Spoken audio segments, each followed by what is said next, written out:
Petugas Polsek Cambai Polres Prabu Muli berhasil mengangkat pelaku spesialis bobol rumah kosong. Dalam setiap beraksi, pelaku bersama rekannya mengincar rumah kosong yang ditinggal pemiliknya pergi.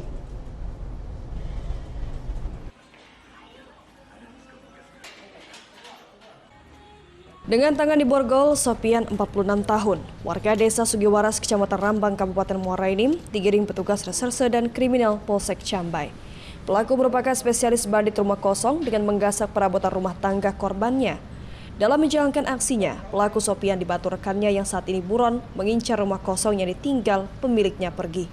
Korban terakhir adalah Ismawati, warga Kelurahan Sungai Bedang, Kecamatan Cambai, yang kehilangan perabotan rumah tangga akibat dibongkar komplotan pelaku. Sebelum melakukan aksinya, pelaku mencari target terlebih dahulu. Berbekal linggis dan senjata tajam, pelaku merusak pintu atau jendela dengan cara dicongkel. Di dalam rumah. Rencananya barang itu nak kamu apa kan? Nah dipakai dewe pak. Pakai dewe? Iya. Oh, ngapa di rumah ada kate? Berarti. Ngapa sampai terpikir nak maling itu? Bilanya akan terpikir tuh rumah tertinggal pak pokoknya. Oh, ada kesempatan. Iya. Dari tangan pelaku, polisi berhasil mengamankan barang bukti berupa dispenser, panci, speaker, pompa air, dan jam dinding.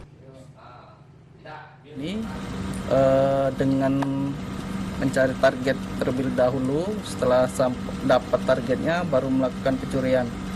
Di mana kedua pelaku ini telah melakukan pencurian 2 kali di rumah korban tersebut. Yang pertama hari Kamis, kedua diulangi lagi hari Sabtu. Polisi masih terus mengembangkan kasus pencurian rumah kosong ini dalam wilayah hukum Polsek Cambai. Sementara satu teman pelaku lain masih dalam pengejaran. Dari Prabu Muli, Berry Brima, iNews melaporkan.